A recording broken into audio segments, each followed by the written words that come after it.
హాలీవుడ్కు రాణించింది రామ్ గోపాల్ వర్మ గారు. నాకు అత్యంత మంచి మిత్రుడు. అదేవిధంగా ఈరోజు హాలీవుడ్తో పోటీ పడగలిగిన టాలీవుడ్ బాలీవుడ్ దాటి హాలీవుడ్తోనే పోటీ పడగలిగిన బాహుబలి ఇవాళ రాణించింది అని అంటే ప్రభాస్ లేకుండా ఆ పాత్రను ఊహించలేము. వీటన్నిటికీ వీళ్ళందరూ రాణించడానికి ప్రధానమైన కారణము వాళ్ళ కఠోరమైన శ్రమ, వాళ్ళ పట్టుదల అని చెప్పి తెలంగాణ రాష్ట్ర ముఖ్యమంత్రిగా నేను చెప్పదలుచుకున్నాను.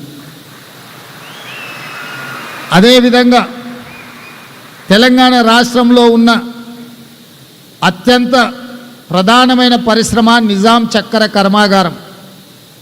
ఇవాళ నిజాం షుగర్ ఫ్యాక్టరీ కూడా ఒక రాజుగారి చేతిలో ఉంది.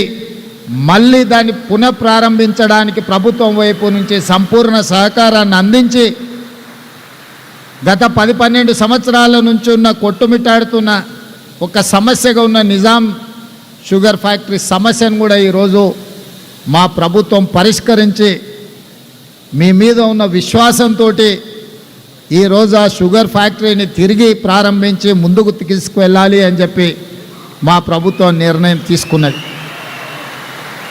అదేవిధంగా కాంగ్రెస్ రాజకీయాలలో, ప్రధానంగా తెలంగాణ రాష్ట్ర రాజకీయాలలో ఒడిదొడుకులు ఎదుర్కొన్నప్పుడు, కార్యకర్తలు కష్టాలలో ఉన్నప్పుడు, నాయకత్వం ఆత్మవిశ్వాసం లోపించినప్పుడు తెలంగాణ రాష్ట్రానికి ఇన్ఛార్జిగా ఏఐసిసి కార్యదర్శిగా శ్రీ రాహుల్ గాంధీ గారు బొత్సరాజు గారిని ఈ ప్రాంతానికి పంపించి మాకు అందరికి అండగా నిలబడి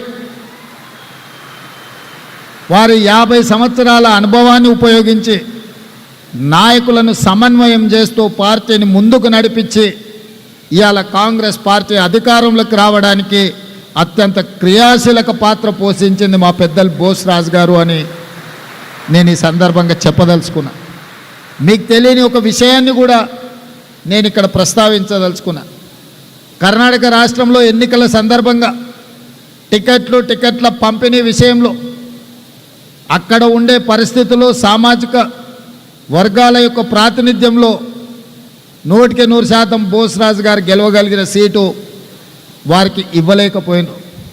రాహుల్ గాంధీ గారు అనుకున్నా కూడా అక్కడ ఉన్న పరిస్థితుల వల్ల, స్థానిక పరిస్థితుల వల్ల వారికి టికెట్ కేటాయించలేకపోయినారు.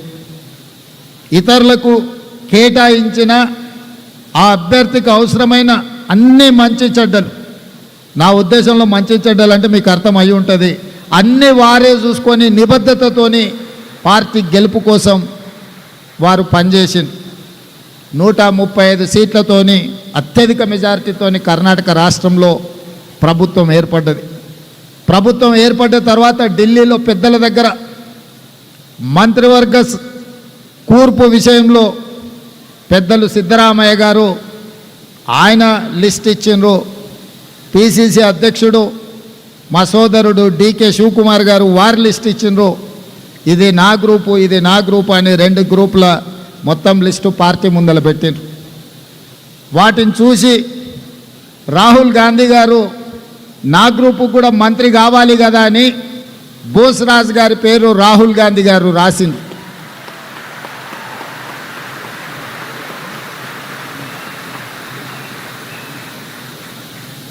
వారు సూచించిన సమయంలో వారు ఎమ్మెల్యే కాదు, ఎమ్మెల్సీ కాదు, ఏమీ కాదు. ఈ దేశంలోనే మొదటిసారి గాంధీ కుటుంబము, శ్రీ రాహుల్ గాంధీ గారు వారి నిబద్ధత, వారి కమిట్మెంట్ను పట్టి వారిని మంత్రిని చేసిన తర్వాత ఎమ్మెల్సీ చేసి దేశ రాజకీయాలలోనే లాయల్టీకి ప్రాధాన్యత ఉంటుంది అని వారిని మంత్రిని చేసింది రాహుల్ గాంధీ గారు.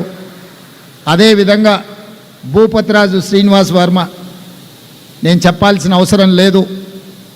వారు ఒక సామాన్యమైన కార్యకర్తగా విద్యార్థి పరిషత్ నుంచి భారతీయ జనతా పార్టీ నాయకుడిగా పరిణామ క్రమంలో వారు ఎదిగినరు. వారికి చాలా సన్నిహితుడు, నాకు చాలా మంచి మిత్రుడు కృష్ణంరాజు గారు. వీరు ఎప్పుడైనా ఎమ్మెల్యే టికెట్ అడిగితే కృష్ణంరాజు గారు వారిని ఎంపీకి నిలబడమని చెప్పేటోడు. ఈరోజు మన మధ్యలో కృష్ణంరాజు గారు లేకపోవడం బాధాకరం, విషాదకరం. నాకు చాలా సన్నిహితుడు. నాకున్న బిగ్గెస్ట్